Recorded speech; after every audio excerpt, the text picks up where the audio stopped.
नमस्कार मित्रों, धर्म मीमांसा में आप सबका स्वागत है। कृष्णाय वासुदेवाय हरये परमात्मने प्रणतक्लेशनाशाय गोविंदाय नमो नमः। वसुदेवसुतं देवं कंसचाणूरमर्दनं देवकी परमानंदं कृष्णं वंदे जगद्गुरुं।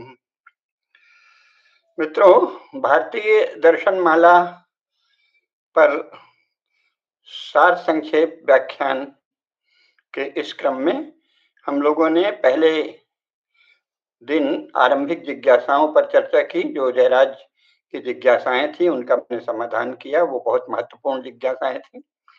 इसके बाद हमने जैन दर्शन पर संक्षिप्त प्रकाश डाला और अब आज बौद्ध दर्शन पर चर्चा करते हैं। इसके बाद न्याय, फिर वैशेषिक, फिर सांख्य, फिर योग, फिर मीमांसा, फिर वेदांत और फिर उपनिषद और गीता। इस क्रम से दर्शन पर प्रकाश डालेंगे। उपनिषद और गीता कोई अलग दर्शन नहीं है। उपनिषद तो वेदांत ही है और गीता सब दर्शनों का सार है, लेकिन उस पर अलग से चर्चा करना अच्छा रहेगा। तो आज हम लोग बौद्ध दर्शन पर चर्चा करते हैं। बौद्ध दर्शन के विषय में बहुत सारी बातें हैं और बौद्ध दर्शन चूंकि विश्व के अनेक देशों में फैला हुआ है, अब वो बौद्ध दर्शन है कि सनातन धर्म है, इस पर चर्चा फिर से करेंगे। अभी आज की ही चर्चा के क्रम में वो प्रसंग भी आएगा, लेकिन मुख्य बात यह है कि इस समय पिछले 200 वर्षों से तो उसे बौद्ध दर्शन ही कहा जा रहा है। तो वो बौद्ध दर्शन अनेक देशों में फैला हुआ है और इसलिए उसको लेकर कई शाखाएं हैं, ये भी सत्य है। और दूसरी ओर भारतवर्ष में विशेषकर इस विषय में थोड़ी भ्रांति है। जिन्हें भगवान का 9वां अवतार कहा जाता है, मत्स्यः कूर्म वराहश्च नरसिंहो च वामनः रामो कृष्णश्च बुद्धश्च, ये जो है ना, मत्स्यः कूर्म वराहश्च नरसिंहो च वामनः रामो रामश्च कृष्णश्च बुद्धः कल्कि चेतेदश।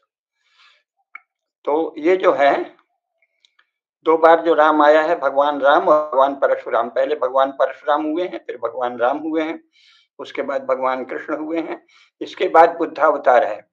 तो इन बुद्धावतार के बारे में परंपरागत आचार्यों का ये कहना है कि वो अलग बुद्ध हैं। वो ये जो बौद्ध दर्शन वाला बुद्ध जो संसार में फैला हुआ है वो नहीं है, वो कोई ब्राह्मण परिवार में उत्पन्न बुद्ध थे और ये बुद्ध अलग हैं, ये अवतार नहीं है, ऐसा उनका कहना है। हम इस विवाद में नहीं पड़ेंगे, क्योंकि अवतार को इनको माने या न माने, बहुत से लोग इन्हीं बुद्ध को अवतार मानते हैं। अनेक देशों में, नेपाल सहित, इनको जापान में भी, नेपाल में भी, श्याम देश में भी, म्यांमार में भी इनको ही अवतार माना जाता है, ये जो तथागत बुद्ध हैं।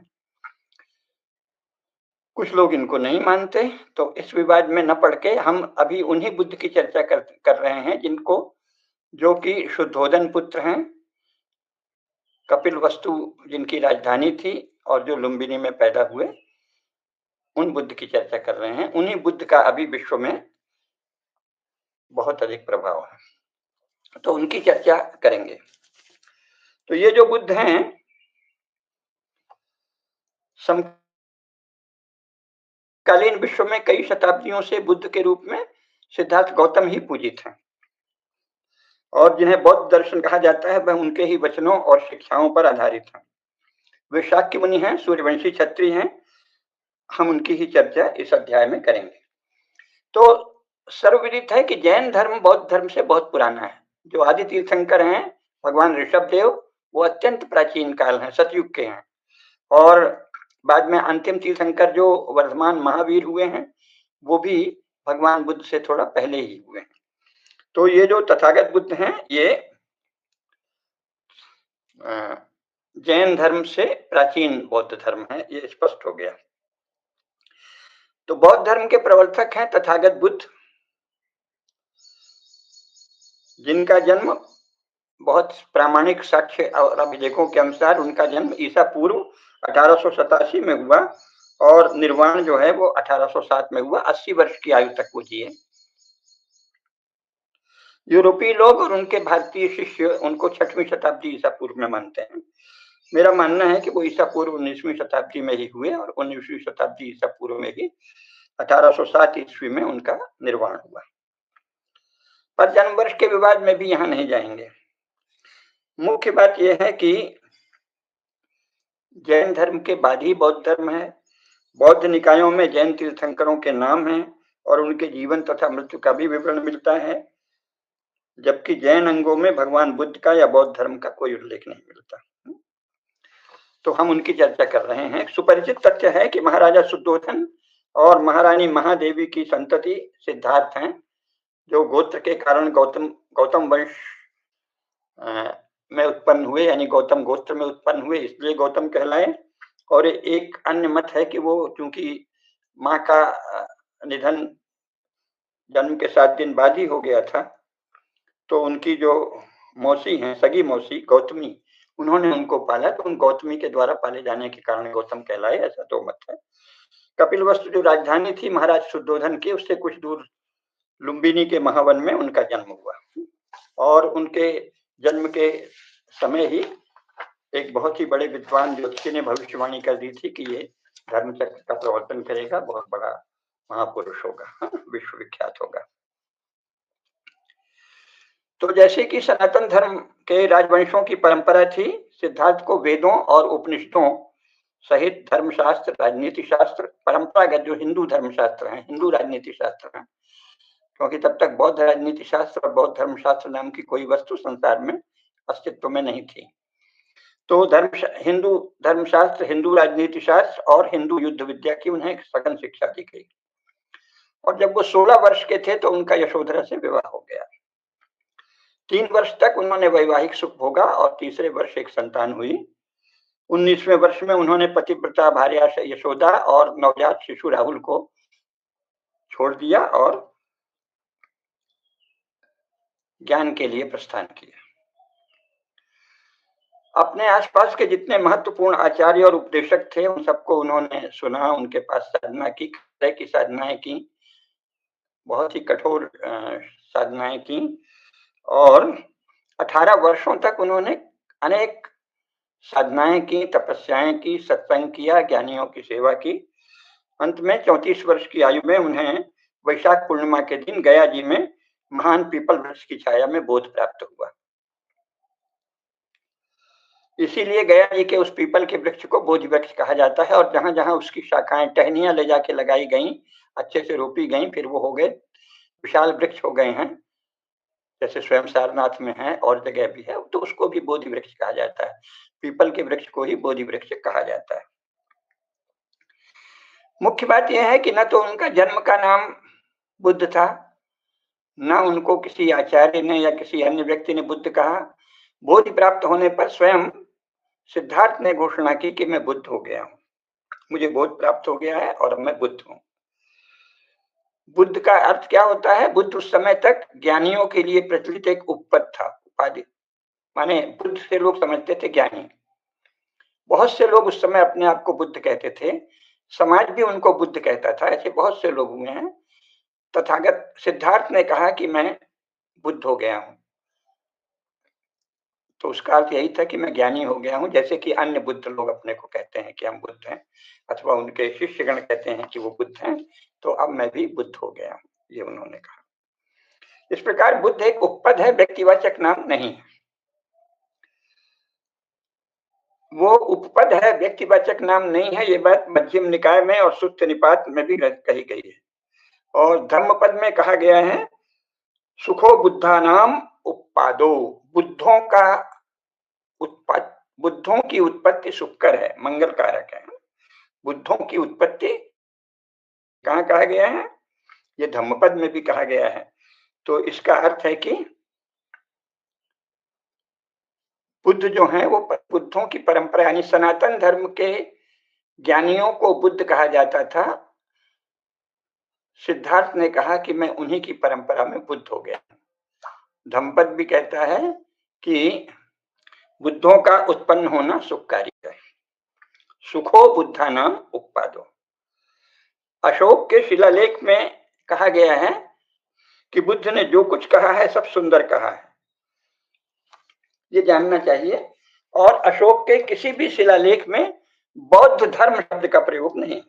तो स्पष्ट है कि भगवान बुद्ध जो हैं वो सनातन धर्म या हिंदू धर्म के बुद्धों की परंपरा में ही बुद्ध थे, और उन्होंने अपने को उस परंपरा में ही बुद्ध कहा, क्योंकि तब तक न तो किसी अन्य बौद्ध मत जैसी किसी चीज का प्रवर्तन हुआ था, न कोई बौद्ध धर्मशास्त्र था, न कोई बौद्ध राजनीति शास्त्र था, न कोई बौद्ध युद्ध विद्या थी, और न कोई बौद्ध उपनिषद थे, और न कोई बौद्धों का अलग से वेद था।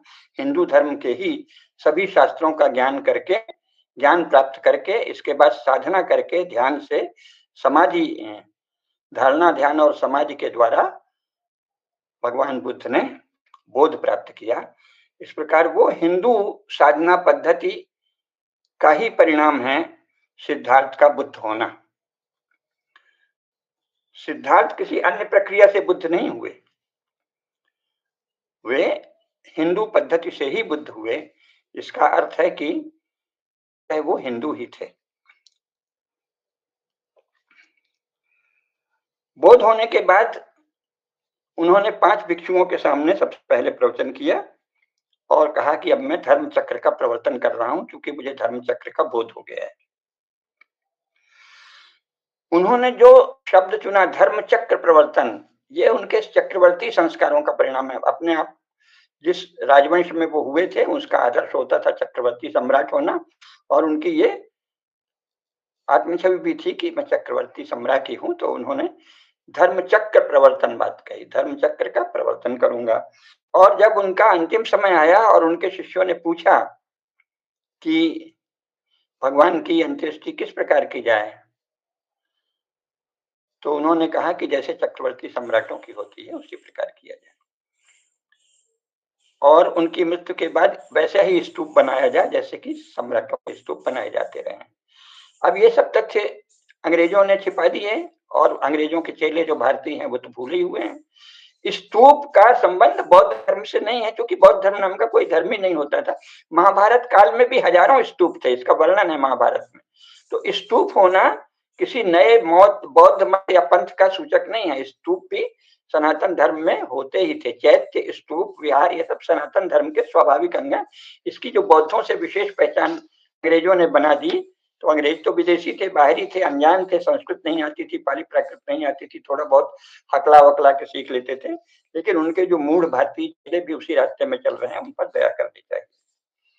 तो गौतम सिद्धार्थ हिंदू जाति के महान क्षत्रिय थे और सनातन धर्म के साधक थे। उन्होंने अपने द्वारा उपदेशित धर्म के लिए धम्म और सद्धर्म, धर्म और सद्धर्म, इन शब्दों का प्रयोग किया है पाली में। धर्म को ही धम्म कहेंगे और सद्धर्म को सद्धम्म कहेंगे। 45 वर्षों तक उन्होंने धम्म चक्र का प्रवर्तन किया, धर्म चक्र का प्रवर्तन किया, और कभी भी बौद्ध धर्म नामक किसी शब्द का उच्चारण नहीं किया। वस्तुतः बौद्ध धर्म शब्द 200 वर्षों पूर्व जर्मनों और अंग्रेजों आदि यूरोपीय लोगों ने चलाया है, क्योंकि वो 19वीं शताब्दी ईस्वी में पूरे दक्षिण एशिया में फैल गए। चीन, तिब्बत से जापान तक फैले, म्यांमार, थाई, श्याम देश, कंप्यूचिया, और उस समय उनके पास राजनीतिक बल भी था, और उनके पास उन्मत्त प्रचारक थे, मिशनरी, प्रोपेगेंडिस्ट। तो उनके द्वारा उन्होंने हिंदू शब्द से वो बहुत भय खाते हैं। अभी भी हिंदू धर्म से यूरोपीय के जो ईसाई लोग हैं यूरोप के, उनको बहुत ही भय होता है। वो डरते हैं कि हिंदू धर्म तो अद्भुत है, महान शक्तिशाली है, तो हिंदू धर्म शब्द ज्यादा प्रचलित न हो जाए, भारत अपने को हिंदू राष्ट्र न कहने लगे। इस भय से वो जो भी थोड़ा भी आगे बढ़ता है, चाहे वो जैन हो, कुछ और मत हो, उसको ही सिख हो, सबको वो हिंदू नहीं है इस बात पर बल देते हैं। ये राजनीतिक युक्ति है, राजनीतिक प्रोपेगेंडा है, राजनीतिक छल कौशल है। जैन और बौद्ध और सिख सभी तत्वतः एक ही सनातन धर्म की शाखा है। तो इस मत को पहले धम्म और सद्धम्म ही कहा गया है, और उनके उपदेश एक ज्ञानी हिंदू के उपदेश हैं। बौद्ध धर्म शब्द का प्रयोग सिद्धार्थ गौतम ने कभी भी नहीं किया, अपने स्वयं को बुद्ध कहने के बाद भी नहीं किया, क्योंकि बुद्ध का अर्थ होता था हिंदू ज्ञानी। हिंदू ज्ञानी को ही बुद्ध कहते हैं। यूरोपीय प्रचारकों ने जानबूझकर इस शब्द पर, जानबूझकर अथवा ज्ञानवश इस शब्द का प्रचार किया, और अब ये शब्द बहुत व्यापक है, इसलिए अभी हम इस चर्चा में बौद्ध दर्शन शब्द का ही प्रयोग करेंगे, यद्यपि यह सनातन धर्म की ही एक शाखा है।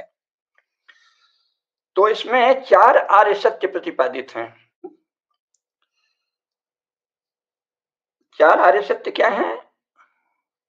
सबसे पहले सब्बम दुखम, सब कुछ दुख है। इस संसार में जो कुछ दृश्यमान है, जो घटनाएं हैं, जो अनुभूतियां हैं, जो भाव हैं, वो दुख में है। संसार दुख में है। सब्बम दुखम सर्वम दुखम। तो दुखों का एक समुदाय विद्यमान है, दुखों का समूह विद्यमान है, उसे दुख समुदाय कहते हैं।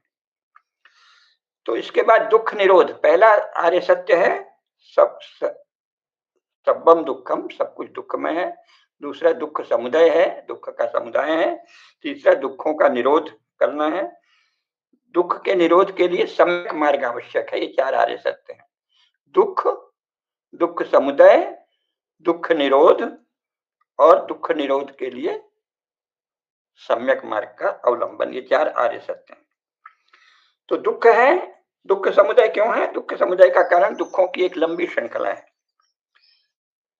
बौद्ध ग्रंथों में उनको कहा गया, वो भगवान बुद्ध ने अलग अलग उपदेश में कहा था। जिस तरह व्यवस्थित रूप से शास्त्रों में मिलता है, वो उन्होंने कोई उपदेश नहीं दिया। भगवान बुद्ध ने सारा ही उपदेश मगधी भाषा में किया। एक तो ये जानते हैं, मगध के रहने वाले थे और अपने मगध की ही भाषा में उन्होंने मगधी भाषा में किया, न पाली में किया, न प्राकृत में किया। ये सब बाद में कुछ विद्वानों ने बनाया है। तो उन्हें वस्तुतः बुद्ध वचन कहीं लोग भूल न जाएं, इसलिए के निर्वाण के बाद महाकश्यप के सभापतित्व में भिक्षुओं की प्रथम संगीति हुई। संगीत माने सम्मेलन। राजगृह में पहली संगीति हुई। उसमें बुद्ध के जो पट्ट शिष्य थे आनंद, उनके सहयोग से बहुत सारे बौद्ध भिक्षुओं ने सुत्त पिटक की रचना की। और इसी प्रकार एक अन्य शिष्य के सहयोग से विनय पिटक की रचना की गई, है ना। तो ये त्रिपिटक मुख्य प्रसिद्ध हैं, सुत्त पिटक, विनय पिटक और अभिधम्म पिटक। ये त्रिपिटक कहलाते हैं, सुत्त पिटक, विनय पिटक, अभिधम्म पिटक, है ना। तो अभिधम्म पिटक जो है वो बाद में बना। पहली जो प्रथम संगीति है उसमें सुत्त पिटक और विनय पिटक इनकी रचना हुई। सुत्त पिटक में 5 निकाय यानी 5 सुत्त समूह है। निकाय यानी उनका एक प्रकृति, उनके समूह, ग्रुप्स हैं। पहला है दीघ निकाय, उसमें 34 सूत्र हैं, सूत्र माने सूत्र। दूसरा है मध्यम निकाय, 152 सूत्र हैं। तीसरा है संयुक्त निकाय, इसमें 56 सूत्र हैं। इसके बाद अंगुत्तर निकाय, इसमें 11 निकाय हैं, 11 निपात हैं। और फिर खुद्दक निकाय, इसमें 15 छोटे छोटे ग्रंथों का संकलन है। और ये 5 जो हैं, 5 निकाय सुत्त पिटक में।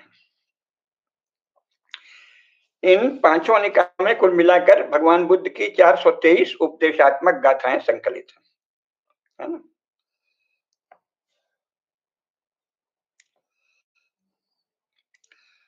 इन 423 गाथाओं को धम्मपद नाम से प्रकाशित किया गया। और बुद्ध के पूर्व जन्म से संबद्ध 550 और कथाएं हैं, उनका भी संग्रह किया गया। वो जातक कथाएं कहलाती हैं। जो बुद्ध पूर्व जन्म में बंदर थे, पूर्व जन्म में ब्राह्मण थे, पूर्व जन्म में ये थे, पूर्व जन्म में वो थे, ऐसे करके जातक कथाएं हैं, जो बुद्ध के पूर्व जन्म से संबंधित 550 कहानियों का, कथाओं का संग्रह है। इसके अतिरिक्त खुद्दक पाठ, इतिवृत्तक, सुत्त निपात, विमान बत्थु, पेट बंधु, थेर गाथा, थेरी गाथा, अपदान, बुद्ध वंश, चर्या पिटक आदि बहुत से महान ग्रंथ हैं। और विनय पिटक जो हमने सुत्त पिटक का बताया, वो 5 हैं। सुत्त पिटक के 5 निकाय और विनय पिटक के 3 अंग हैं। पहला है सुत्त विभंग या पातिमोक्ष, दूसरा है भिक्षु पातिमोक्ष। जो सुत्त विभंग है उसी को पातिमोक्ष या भिक्षु पातिमेक या भिक्षुनी पातिमोक्ष कहा जाता है। दूसरा है खंडक, जिसमें एक महावग्ग है और एक चूलवग्ग है और दूसरा परिवार है। ये 3 उसमें है। नहीं, मतलब जो हमने बताया विनय पिटक के 3 भाग फिर से स्पष्ट कर दें। पहला है सुत्त विभंग, इसी को पातिमोक्ष या भिक्खु पातिमोक्ष या भिक्खुनी पातिमोक्ष भी कहते हैं। दूसरा है खंडक, जिसमें महावग्ग और चूलवग्ग ये 2 अंश हैं। और तीसरा है परिवार। तो ये हो गया सुत्त पिटक, विनय पिटक। और अभिधम्म पिटक जो बाद में संकलित हुआ, उसमें 7 ग्रंथ हैं। पहला है पुग्गल पंजति, दूसरा है धातु कथा, तीसरा है धम्म संगणि, चौथा है विभंग, पांचवा है पद्दान, स्पष्ट नहीं आ रहा, छठवां है प्रकरण, फिर कथावत्थु और यमक, है ना। और नागसेन कृत मिलिंद पन्नो यानी मिलिंद प्रश्न भी है, उसको भी त्रिपिटक के समान ही महत्वपूर्ण माना जाता है। तो ये बुद्ध के उपदेशों के आधारभूत संग्रह हैं। सुत्त पिटक, विनय पिटक, अभिधम्म पिटक और फिर मिलिंद पन्नो, ये बुद्ध वचन के विषय में आधारभूत तथ्य हैं। इसके बाद बहुत सारे दार्शनिक हुए हैं लगातार, और बहुत सारी शाखाएं हुई हैं। तो उन शाखाओं के बारे में अगर हम विस्तार से देखें तो वो कई कई माने बहुत ही ज्यादा विस्तार हो जाएगा। कम से कम कई हजार बौद्ध विद्वान दुनिया में हुए हैं, जिनमें सबसे पहले तो भारत के ब्राह्मणों की ही सबसे बड़ी संख्या है, जो बौद्ध भगवान बुद्ध से प्रभावित होकर बौद्ध भिक्षु बने। बौद्धों के 4 संप्रदाय प्रसिद्ध हैं, वैभाषिक, सौत्रांतिक, योगाचार और माध्यमिक। वैभाषिक को ही बाह्यार्थ प्रत्ययवाद भी कहते हैं, बाह्यार्थ प्रत्यक्षवाद भी कहते हैं। सौत्रांतिक को बाह्यार्थ अनुमेयवाद कहते हैं, योगाचार को विज्ञानवाद भी कहते हैं और माध्यमिक को शून्यवाद भी कहते हैं। अब जो हजारों प्रमुख दार्शनिक और बौद्ध विद्वान हुए हैं, उनमें से हम 10-12 का उल्लेख अवश्य कर सकते हैं। कात्यायनी पुत्र, वसुबंधु, संघभद्र, कुमारलात, श्रीलात, धर्मत्रात, बुद्धदेव, वसुमित्र, यशोमित्र, मैत्रेय, असंग, स्थिरमति, दिंगनाग, धर्मकीर्ति, धर्मपाल, नागार्जुन, आर्यदेव, स्थविर बुद्ध पालित, भाविवेक, चंद्रकीर्ति और शांत रक्षित, ये बहुत बड़े विद्वान हुए हैं। इसके अतिरिक्त इन सबके शिष्य और इनसे प्रभावित हजारों बड़े दिग्गज विद्वान बौद्ध दर्शन में हुए हैं। शून्यवाद और निर्वाणवाद, इसको लेकर हजारों ग्रंथ लिखे गए हैं। शून्यवाद और क्षणिकवाद को लेकर बौद्ध दार्शनिकों पर प्रहार भी हुआ है कि शून्य है। नागार्जुन का जो है चतुष्कोटि विनिर्मुक्त प्रज्ञा, चारों कोटियों से मुक्त प्रज्ञा की साधना कैसे हो, उसको शून्यवाद कहते हैं। उस पर दार्शनिकों ने प्रबल प्रहार किए हैं। आचार्य कुमारिल भट्ट ने और आदि शंकराचार्य ने प्रबल दार्शनिक युक्तियों के साथ उनका खंडन किया है। वो अभी हमारा खंडन विषय नहीं है, क्योंकि अभी हम बौद्ध दर्शन का परिचय दे रहे हैं, इसलिए अब हम लोग उनके मूल सिद्धांतों पर आते हैं। तो मूल सिद्धांत है 4 आर्य सत्य हैं। दुख है, दुख समुदय है, दुख निरोध है और दुख निरोध का सम्यक मार्ग है। तो जो दुख समुदय है, दुख है, वो तो दुख है संसार में, ये उनका मुख्य सिद्धांत है। क्योंकि जरा, मरण और रोग, इसको देखकर ही उन्हें वैराग्य हुआ था और इसी से वो इससे परे जीवन का सत्य क्या है, इसको जानने के लिए, ज्ञान साधना के लिए निकले थे। तो दुख समुदय का कारण क्या है? जो उनकी बहुत सारे समुदय कारण हैं, उसमें से 12 कारण मुख्य गिनाए हैं, 12 निदान कहते हैं। दुख समुदय के 12 निदान हैं। जरा मरण, जाति, भव, उपादान, तृष्णा, वेदना, स्पर्श, षडायतन, नाम रूप, विज्ञान, संस्कार और अविद्या, ये 12 निदान हैं। इनमें से बाद वाला पहले वाले का कारण है प्रत्येक। जैसे कि जाति जरा मरण का कारण है, भव जाति का कारण है, उपादान भव का कारण है, तृष्णा उपादान का कारण है, वेदना तृष्णा का कारण है, स्पर्श वेदना का कारण है, षडायतन स्पर्श का कारण है, नाम रूप षडायतन का कारण है, विज्ञान नाम रूप का कारण है, संस्कार विज्ञान का कारण है और अविद्या इन सब की कारण है। जरा मरण का कारण क्या है? जन्म लेना।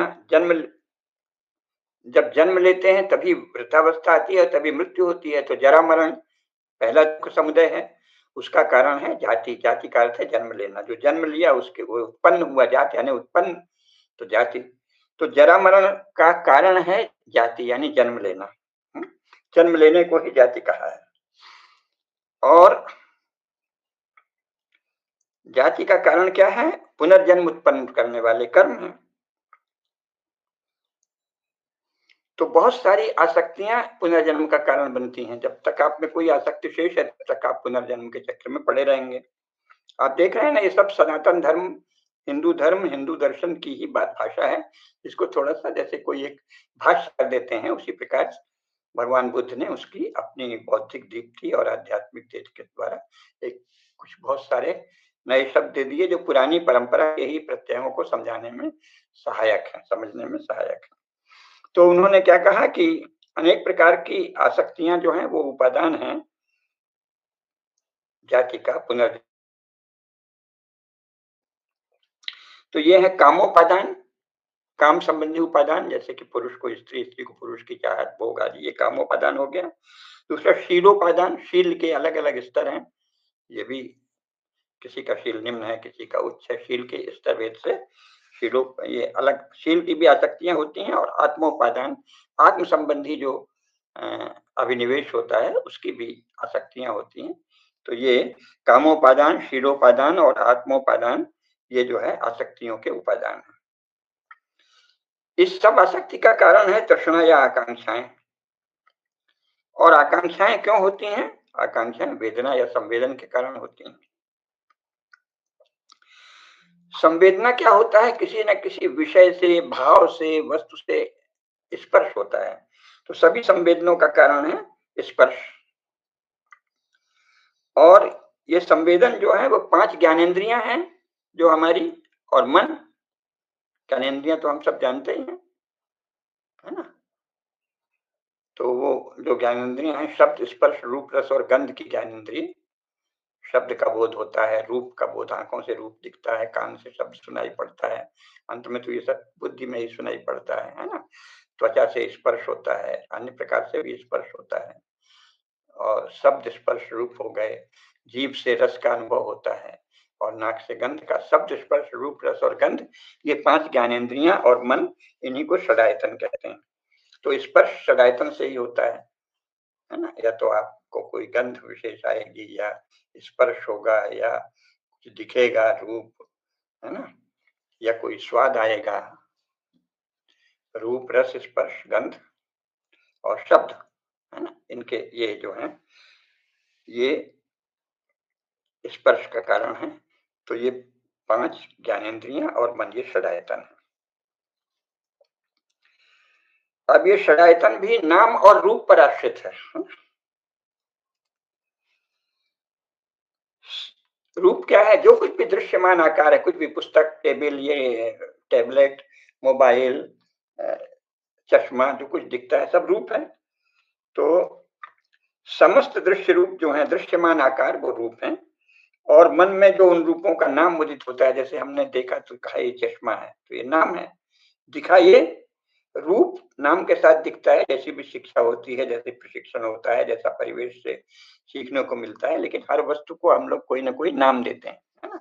तो नाम और रूप, ये जो है षडायतन का आधार है, ज्ञानेंद्रियों और मन का। तो समस्त दृश्यमान आकार रूप है, और मन में उनका नाम जो है वो उनको जो भी प्रशिक्षण दिया हुआ होता है, शिक्षा दी हुई होती है, उसके अनुसार होता है। तो शिक्षा और ज्ञान से संबंधित है ये। तो ये विज्ञान का परिणाम है।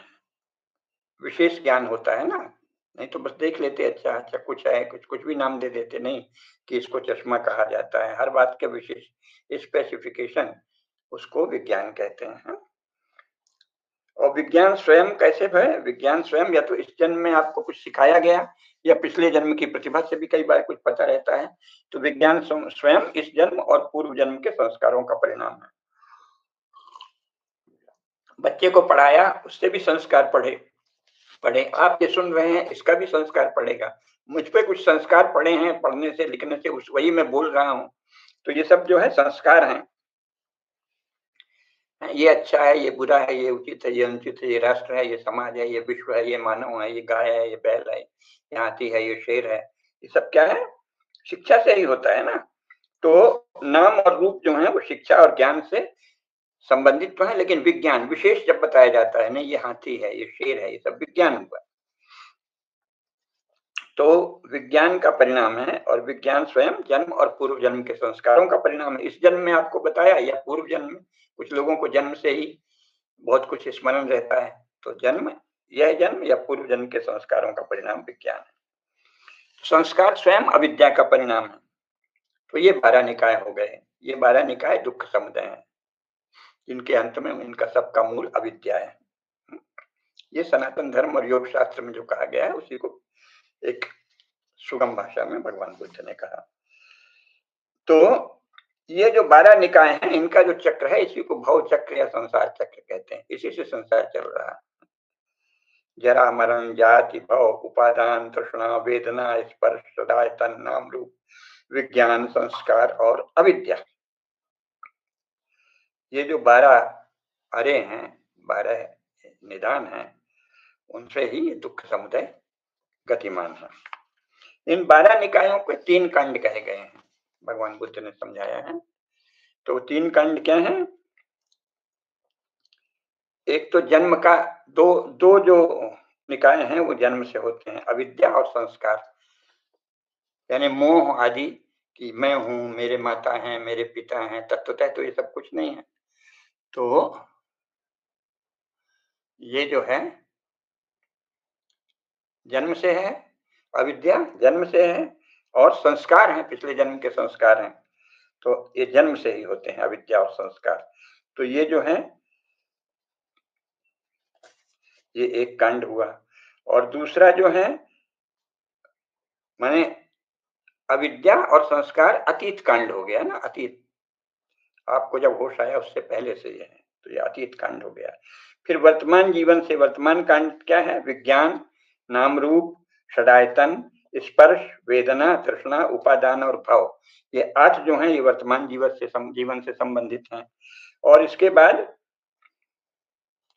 भविष्य जीवन का संकेतक है जाति और जरा मरण, यानी आप किस योनि में होंगे, कैसा जन्म लेंगे, ये योगी तो देख सकता है, लेकिन ये भविष्य का संकेतक है। और जरा मरण, कब तक आप जिएंगे, कितनी आपकी आयु होगी, कब बूढ़े होंगे, कोई रोग तो नहीं होगा। जाति और जरा मरण भविष्य जीवन के निदान या संकेतक है। इस प्रकार ये 12 अंग जो हैं, वो दुख समुदाय नामक दूसरे आर्य सत्य के अंग हैं। अब तीसरा क्या है? दुख हो गया, दुख तो है, और दुख समुदाय है, जिसके 3 कांड और 12 अंग हैं। तीसरा आर्य सत्य है दुख निरोध।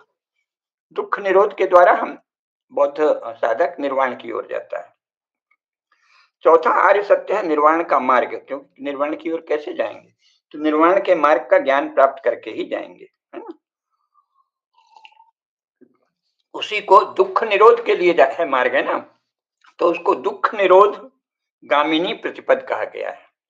तो दुख है, दुख समुदय है, दुख निरोध है, और दुख निरोध गामिनी प्रतिपद है। क्या ये हो गए 4 आर्य सत्य? दुख, दुख समुदय, दुख निरोध गामिनी प्रतिपद, ये 4 आर्य सत्य हैं।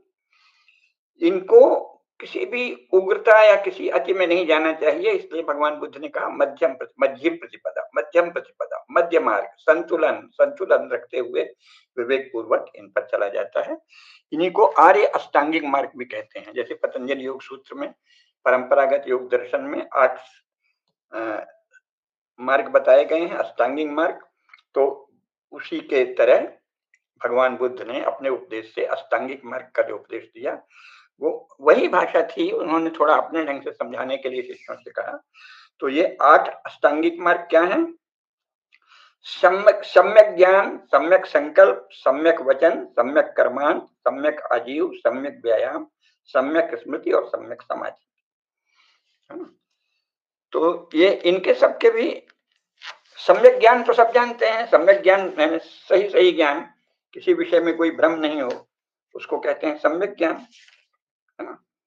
लेकिन कैसे होगा सम्यक ज्ञान?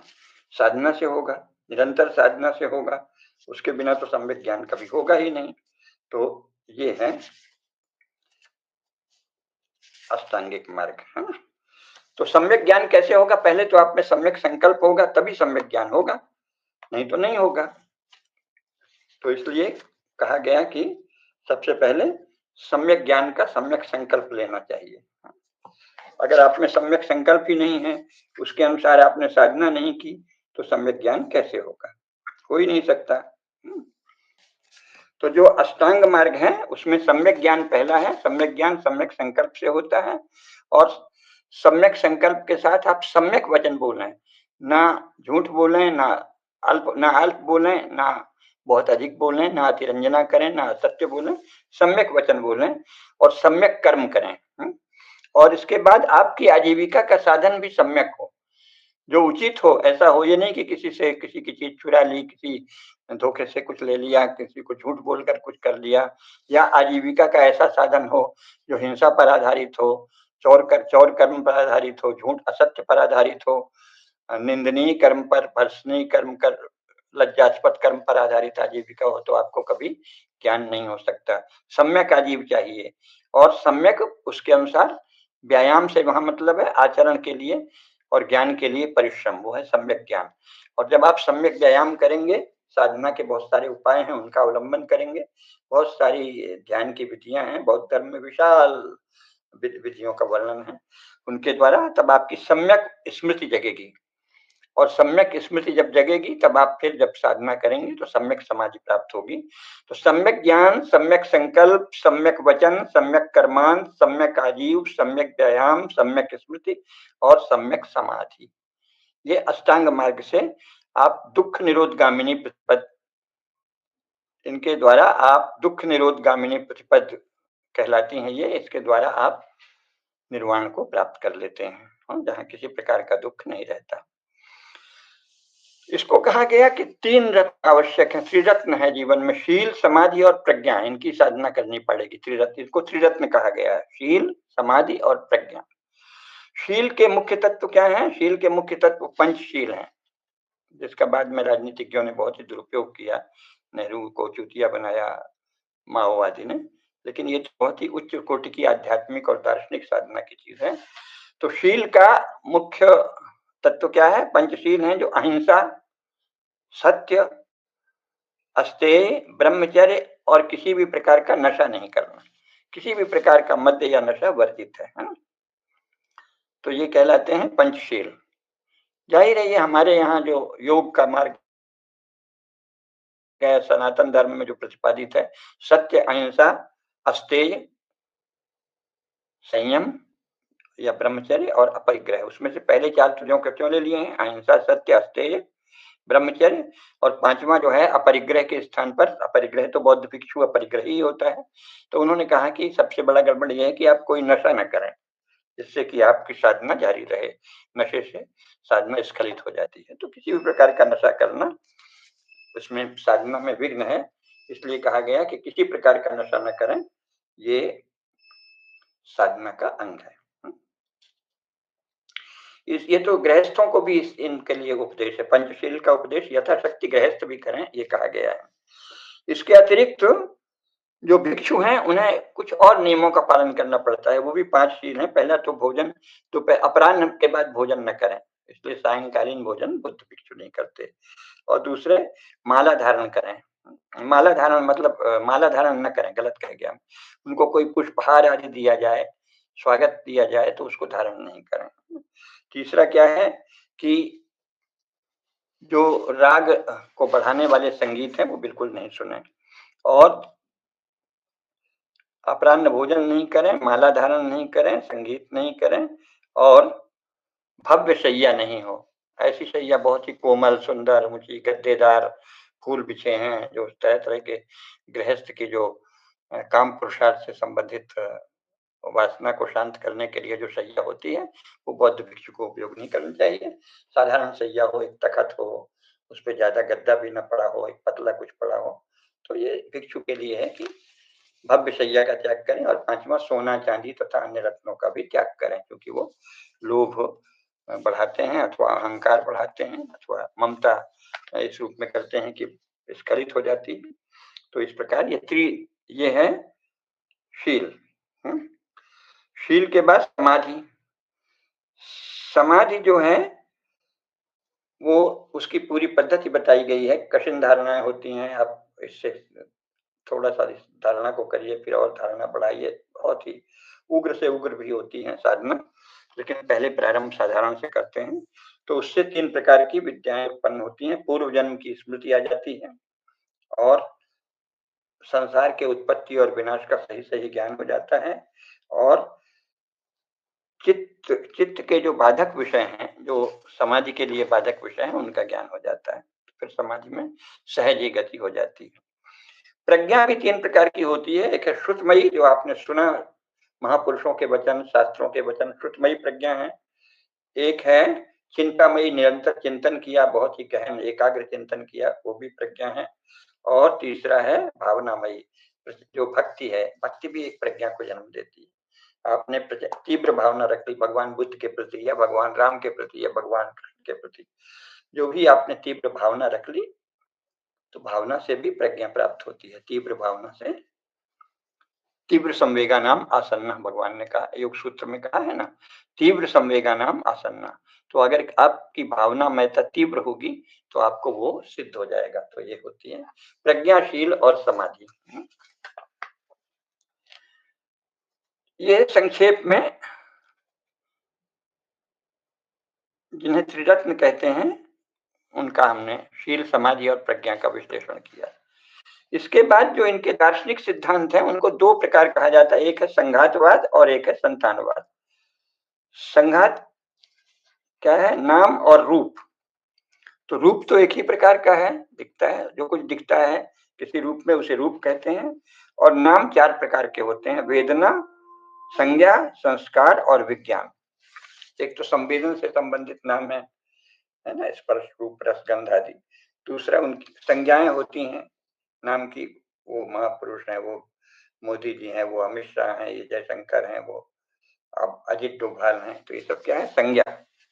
वेदना, संज्ञा नाम के ये प्रकार हैं। और संस्कार होते हैं, वो भी नाम के प्रकार हैं, और विज्ञान भी। तो नाम के प्रकार हैं वेदना, संज्ञा, संस्कार और विज्ञान। इन 4 ये जो नाम है ना, और रूप जो सर्वत्र दिखता है, नाम और रूप मिलकर इसको पंचस्कंध कहते हैं। ये पंच स्कंधों का संघात ही हमें होता है, तो इसको संघातवाद कहते हैं। इसी को नैरात्म्यवाद भी कहते हैं कि कोई आत्मा नहीं है, है ना? वेदना आत्मा नहीं है, संज्ञा आत्मा नहीं है, संस्कार आत्मा नहीं है, विज्ञान आत्मा नहीं है, कोई भी रूप आत्मा नहीं है। ये सब तो निरंतर परिवर्तनशील तथ्य हैं, तो ये नैरात्म्यवाद भी कहते हैं। और आत्मा को उनके संघात समूह से अलग कोई स्वतंत्र सत्ता न मानना, यही संघातवाद है। संघातवाद का स्वरूप यह है कि जीव और जगत दोनों नितांत परिवर्तनशील हैं और अनित्य हैं। इनका जो प्रतिक्षण परिणाम होता रहता है वह इनकी संतान है, वो संतानवाद हो गया, है ना। अगले क्षण, जैसे कहते हैं पानी बह रहा है, तो इस क्षण जो पानी बहा वो उस क्षण अगले समय में नहीं है, अगला पानी आ गया, तो ये उसकी संतान है। तो संतवाद और संघातवाद, इन 2 तरीकों से दार्शनिक तथ्य का प्रतिपादन किया गया है। फिर ये संसार भर में जब फैला तो इसमें हीनयान और महायान, ये 2 संप्रदाय हो गए। तो हीनयान जो है, अब उनमें से इनकी भी कभी विस्तार से बात करेंगे, तो इनके दोनों के तथ्य रखने पड़ेंगे। महायान जो है उसकी मुख्य बात यह है कि हीनयान साधना के बाद प्रत्येक बुद्ध की स्थिति में प्रत्येक व्यक्ति पहुंच सकता है, ये मानता है। साधना करते करते प्रत्येक बुद्ध की दशा को प्राप्त होता है। महायान कहते हैं कि नहीं, उससे भी उच्च दशा है बोधिसत्व। बोधिसत्व की क्या विशेषता है कि वो केवल स्वयं बुद्ध को नहीं, स्वयं बुद्धत्व को नहीं प्राप्त होते। स्वयं बुद्ध हो जाना साधना करते करते,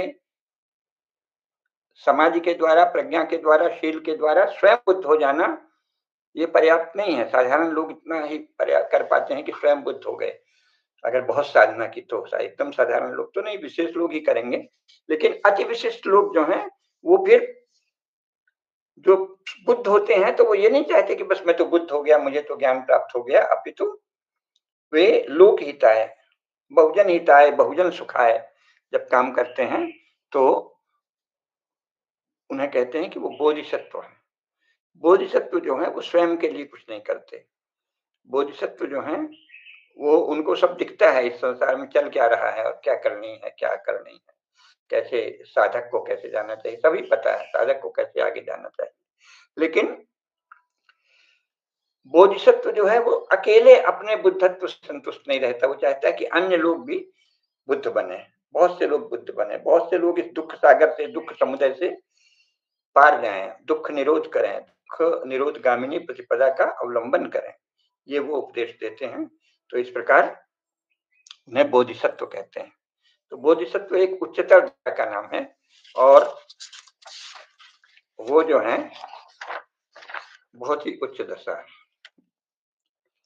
अब मुख्य बात यह है कि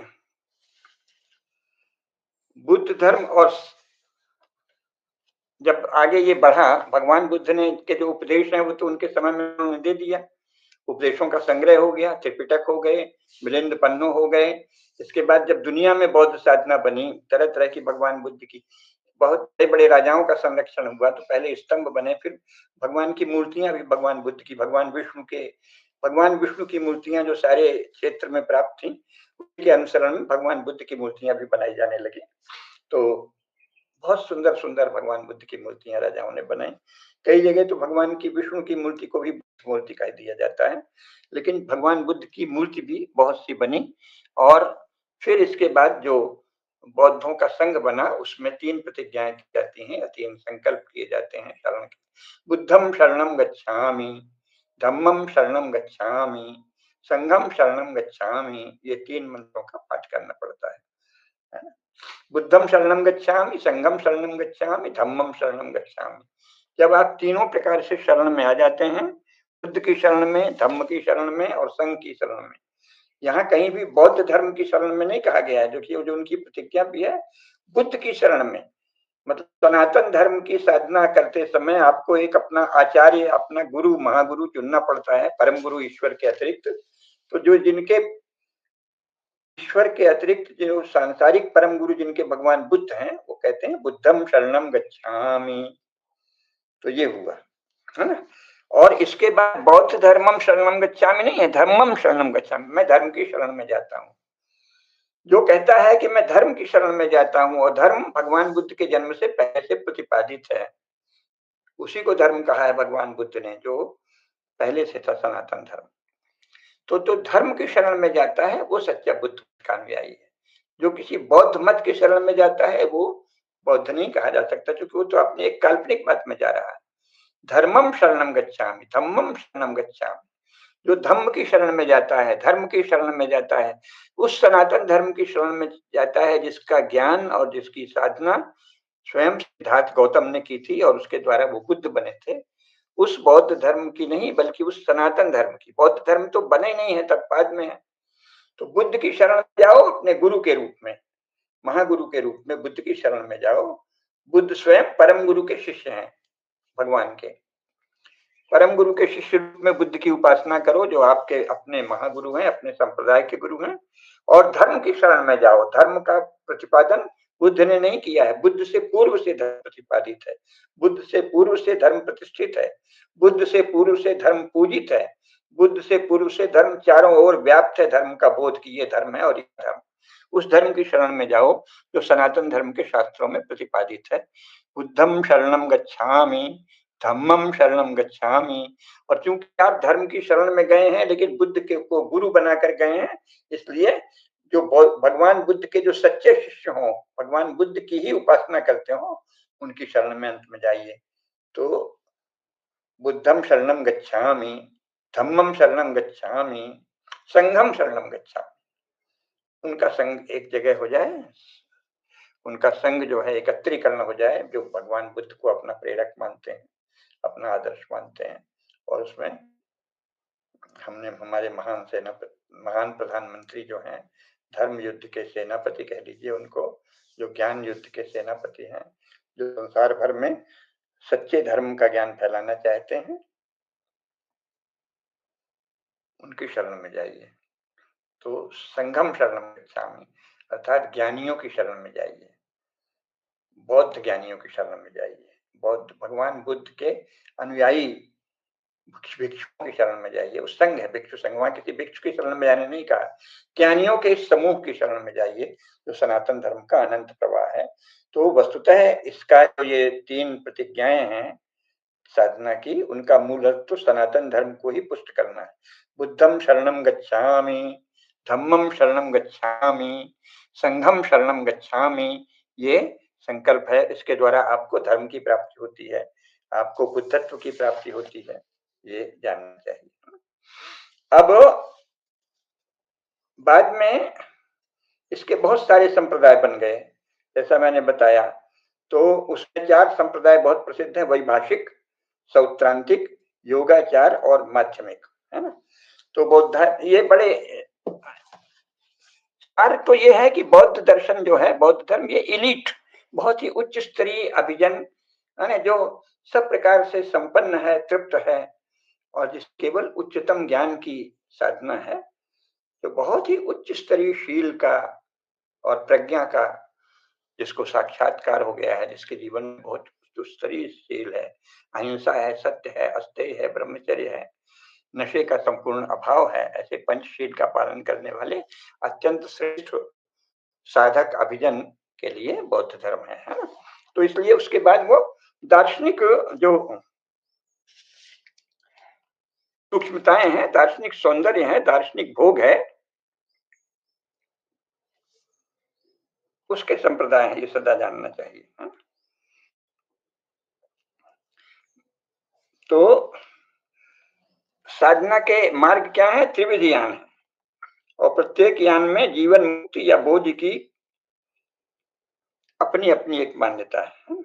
तो एक है श्रावक योनि, और ये है प्रत्येक बुद्ध। दूसरा है श्रावक बोधि। श्रावक बोधि का जो आदर्श है हीनयान में, वो चाहता है कि आप श्रावक बने, बुद्ध के मार्ग का धर्म सीखें, उसे श्रावक कहते हैं, है ना। तो वह स्वयं अष्टांगिक मार्ग का अगर पालन करता है तो वो श्रावक ही है, और संसार की राग द्वेषमयी विषय वासना से मुक्ति पा सकता है वो, यह है श्रावक बोधि। श्रावक के लिए 4 अवस्थाओं का विधान किया गया है। पहला है श्रोत आपन्न, यानी उनको सही श्रोतों से वो ज्ञान प्राप्त करें, और दूसरा है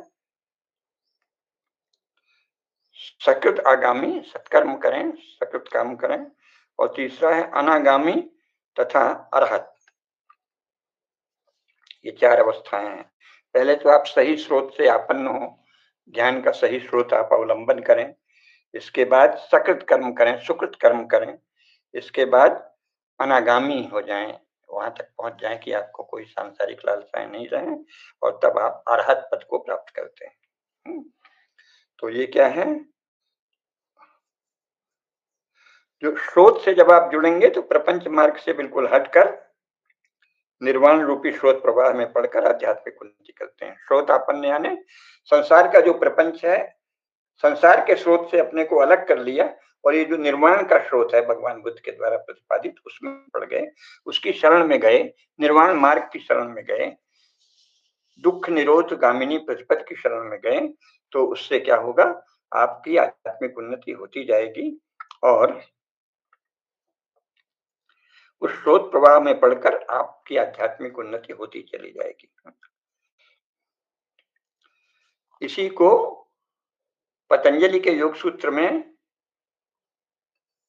भगवान वेदव्यास ने उसकी बहुत सुंदर व्याख्या की है। चित्त नदी उभयतो वाह, चित्त नदी उभयतो वाहिनी, वाहति पुण्याय वाहति पापाय च। ये जो चित्त नदी है वो उभय वाहिनी है, ये पुण्य की ओर भी बहती है, पाप की ओर भी बहती है। तो आप पाप की ओर से, पाप का जो स्रोत है, संसार का जो स्रोत है, रजोगुण का जो स्रोत है, तरह तरह की कामनाओं से भरे हुए प्रपंच का जो स्रोत है, उससे हटकर आप जो भगवान बुद्ध के द्वारा प्रतिपादित निर्वाण मार्ग, दुख समुदय या दुख निरोध गामिनी प्रतिपद की शरण में जाते हैं, तो उससे क्या होता है, आपकी आध्यात्मिक साधना होती चली जाती है, और आप अंत में अरहत पद को प्राप्त कर लेते हैं। तो इस प्रकार कल्याणगामी प्रवाह में चित्त को डाल देना।